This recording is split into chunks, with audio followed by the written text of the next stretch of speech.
राधे दोस्तों, जय श्री कृष्ण। तो आइए श्रवण करते हैं उत्पन्ना एकादशी। मार्गशीर्ष माह के कृष्ण पक्ष की 11 यानी 11वीं तिथि को भगवान विष्णु के एकादशी तिथि प्रकट यानी उत्पन्न हुई थी। इसीलिए इस दिन उत्पन्ना एकादशी का व्रत किया जाता है। इसे पत्तिका उत्पन्न और वैतारणी एकादशी भी कहा जाता है। पद्म पुराण के अनुसार श्री कृष्ण ने धर्मराज युधिष्ठिर को इस एकादशी की उत्पत्ति और उसके महत्व के बारे में बताया था। व्रतों में एकादशी को प्रधान और सब सिद्धियों को देने वाला माना गया है। कहा जाता है कि उत्पन्न एकादशी का व्रत करने से अश्वमेघ यज्ञ के करने के बराबर पुण्य मिलता है। इस व्रत के व्रती को पूरे कर्म करने वाले पापी दुष्ट लोगों की संगत से सोचना चाहिए। एकादशी व्रत से अन्न का सेवन करने से पुण्य का नाश होता है। धर्म शास्त्रों के अनुसार इस व्रत का फल हजारों यज्ञों से भी अधिक है। जो भक्तजन हर महीने आने वाली एकादशी का व्रत शुरू करना चाहते हैं, वे लोग उत्पन्ना एकादशी ही व्रत की शुरुआत कर सकते हैं। एकादशी विधि। उत्पन्ना एकादशी के दिन पहले यानी 10वीं तिथि को शाम का भोजन करने के बाद अच्छी प्रकार से दातून करें ताकि अन्न का अंश मुंह में ना रह जाए। इसके बाद कुछ भी नहीं खाएं, ना अधिक बोलें। एकादशी की सुबह जल्दी उठकर स्नान आदि करके बाद व्रत का संकल्प ले। इसके बाद धूप दीप नैवेद्य आदि 16 चीजों से भगवान श्री कृष्ण की पूजा करें और रात को दीपक दान करें। रात में सोए नहीं, सारी रात भजन कीर्तन आदि करना चाहिए। जो कुछ पहले जाने अनजाने में पाप हो गए हों उनकी क्षमा मांगनी चाहिए। अगले दिन सुबह फिर से भगवान श्री कृष्ण का पूजा करें। वह योग्य ब्राह्मणों को भोजन कराकर दान देने के बाद ही स्वयं भोजन करें। उत्पन्ना एकादशी व्रत कथा। धर्मराज युधिष्ठिर कहने लगे कि हे भगवान, मैंने कार्तिक शुक्ल एकादशी अर्थात प्रबोधनी एकादशी का सविस्तार वर्णन सुना। अब आप कृपा करके मुझे मार्गशीर्ष माह के कृष्ण पक्ष की एकादशी के विषय में भी बताइए। इस एकादशी का क्या नाम है तथा इसके व्रत का क्या विधान है, इसकी विधि क्या है, इसका व्रत करने से किस फल की प्राप्ति होती है, कृपया यह सब विधि पूर्वक कहिए। भगवान श्री कृष्ण बोले, मार्गशीर्ष माह के कृष्ण पक्ष में आने वाली इस एकादशी को उत्पन्ना एकादशी कहा जाता है। यह व्रत शंखोद्धार तीर्थ में स्नान करने से, भगवान के दर्शन करने से जो फल प्राप्त होता है उसके बराबर पुण्य मिलता है। व्रत करने वाले व्यक्ति को चोर, पाखंडी, परस्त्रीगामी, निंदिक, मिथ्याभाषी तथा किसी भी प्रकार के पाप से बात नहीं करनी चाहिए। इसका महात्म्य मैं तुमसे कहता हूँ, ध्यान पूर्वक सुनो। युधिष्ठिर कहने लगे कि हे भगवान, आपने हजारों यज्ञ और लाख गौदान को भी एकादशी व्रत के बराबर नहीं बताया, सो यह तिथि सब तिथियों में से उत्तम कैसे हुई, बताइए। भगवान कहने लगे, हे युधिष्ठिर, सतयुग में मूर नाम का एक दैत्य उत्पन्न हुआ।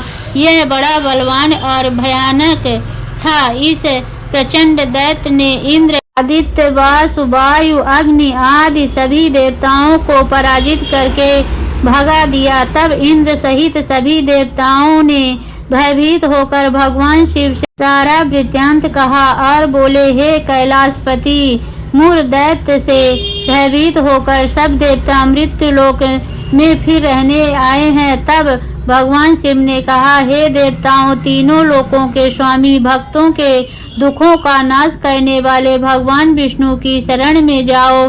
वे ही तुम्हारे दुखों को दूर कर सकते हैं। शिव जी के ऐसे वचन सुनकर सभी देवता क्षीर सागर में पहुँचे।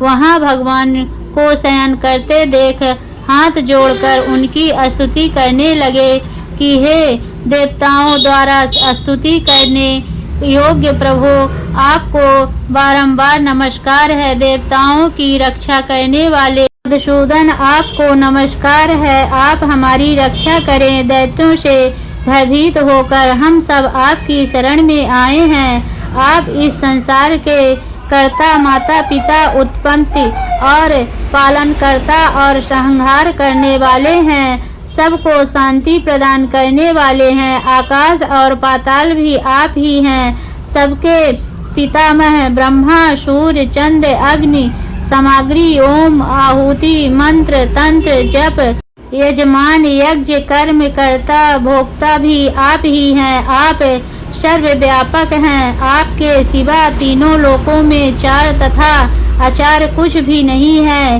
हे भगवान, दैत्यों ने हमको जीत कर स्वर्ग से भ्रष्ट कर दिया है और हम सब देवता इधर उधर भागे भागे फिर रहे हैं। आप उन दैत्यों से हम सबकी रक्षा करें। इंद्र के ऐसे वचन सुनकर भगवान विष्णु कहने लगे कि हे इंद्र, ऐसा मायावी दैत्य कौन है जिसने सब देवताओं को जीत लिया है? इसका नाम क्या है? उसमें कितना बल है और किसके आश्रय में है तथा उसका स्थान कहाँ है? यह सब मुझसे कहो।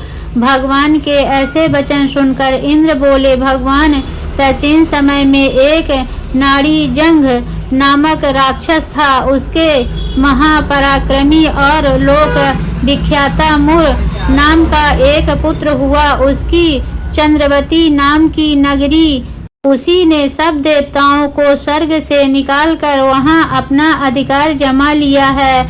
उसने इंद्र, अग्नि, वरुण, यम, वायु, ईर्षा, चंद्रमा, नैस्त्रित आदि सबके स्थान पर अधिकार कर लिया है। सूर्य बनकर स्वयं ही प्रकाश करता है, स्वयं ही मेघ बन बैठा है और सबसे अजय है। ये असुर निकंदन उस दुष्ट को मारकर देवताओं को अजय बनाए। यह वचन सुनकर भगवान ने कहा, हे देवताओं, मैं शीघ्र ही उसका संहार करूंगा। तुम चंद्रवती नगरी जाओ।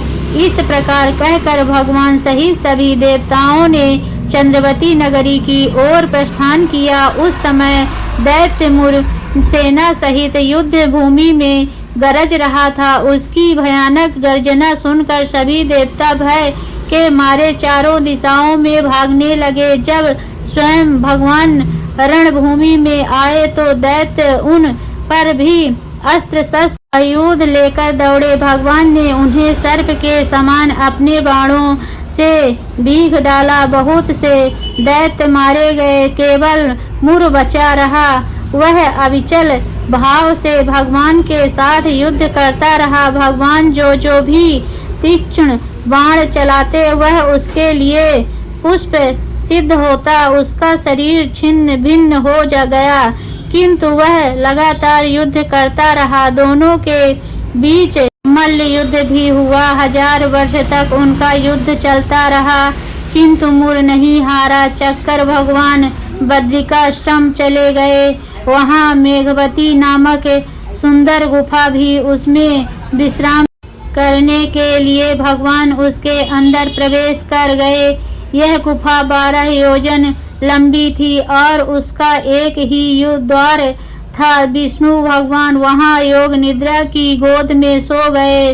मुर भी पीछे पीछे आ गया और भगवान को सोया देखकर मारने को उद्यत हुआ। तभी भगवान के शरीर से उज्जवल कांतिमय रूप वाली देवी प्रकट हुई। देवी ने राक्षस मुर को ललकारा हुआ युद्ध किया और उसे तत्काल मौत के घाट उतार दिया। श्री हरि जब योग निद्रा की गोद से उठे तो सब बातों को जानकर उस देवी से कहा कि आपका जन्म एकादशी के दिन हुआ है, अतः आप उत्पन्ना एकादशी के नाम से पूजित होंगी।